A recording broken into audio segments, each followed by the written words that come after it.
Hi everybody, Chris Gibson. We're back on the back of the driving range here at Victoria Park Golf Complex. Just to follow on in regards to random and block practice. How do we do that? How do we stand there after we've worked on the mechanical side of things?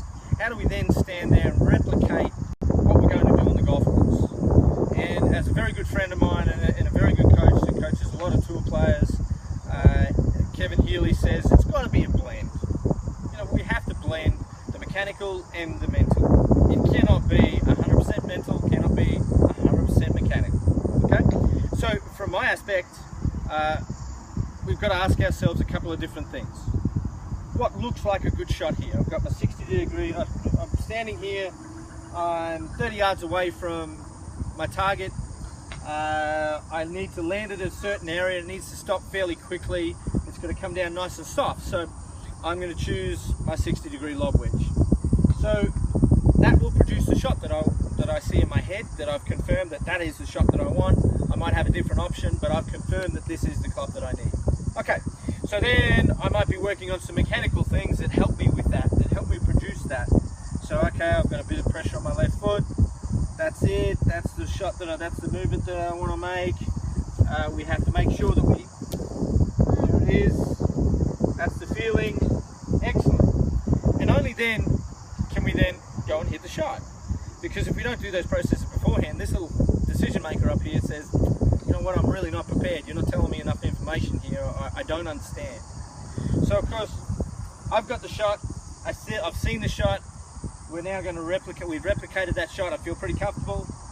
I'm going to go ahead and hit the shot.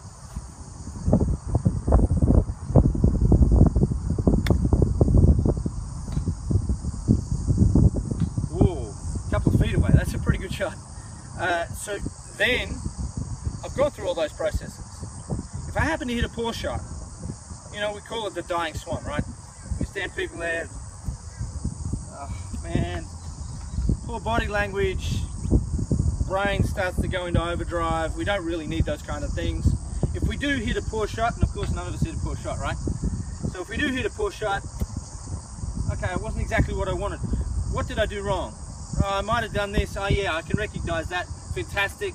Go back, a little bit of rehearsal, being careful not to take too much time. Club goes back in the bag. I'm done. That's it. Replicate and do the same process for the next shot. So if you practice that and make sure that you're diligent with your practice on the driving range, of course we're all going to do that. We're all going to spend a lot of time on the driving range. If we don't have a lot of time, this is much more important than anything else. Okay, so we stand there and we might have a slice. We don't like the slice, but we have it. Until you can get back to see me or your coach, let's keep working with that slice. We know where it's going to go. It's going to go left to right. We know it's going to start over here and generally speaking do this. Okay, fantastic. My shot from there. And away we go from there. We can start to actually play this game and shoot a better score. If we want to get better, we've got to obviously control that slice and maybe even turn it into a draw if we can. Might get you a little bit more yardage or a more consistent strike, a more consistent ball flight. Fantastic. So be it. But you still need to do the random practice at the end, going through full pre-shot routine. So we don't hit the same shot twice.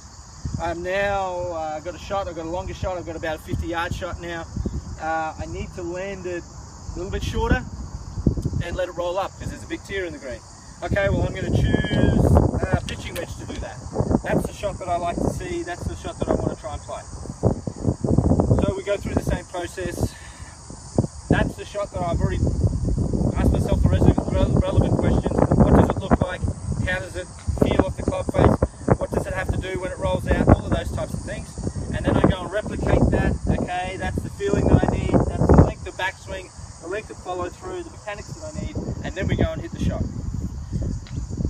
If you do this, I can assure you that at the golf course it's going to get better because we're starting to simulate the golf course when we're on the driving range. So this little decision maker up here then says, okay, well it's not different. It's no different to me standing there on the driving range and hitting balls all the time because I'm not hitting 27 irons in a row or I'm not hitting 50 wedges in a row or 20 drivers or whatever the case may be. I am actually simulating what I'm doing on the golf course. Yeah, sure, sometimes we may not have the same lies where the ball's above our feet and those types of things. Some of us do. You know, up here at the back of the range here, I can go and play out of the rough, downhill, side hill lies, uphill lies, all of those types of things. but on a driving range sometimes you can't do that. So if you can get out and do that, I can guarantee you that things will get a little easier on the golf course for you. Okay, so thank you very much for listening. Look forward to seeing you on the driving range very soon. Don't forget to check out www.chrisgibsongolf.com and follow me on Twitter and Facebook and also on Instagram. Take care, look forward to seeing you soon.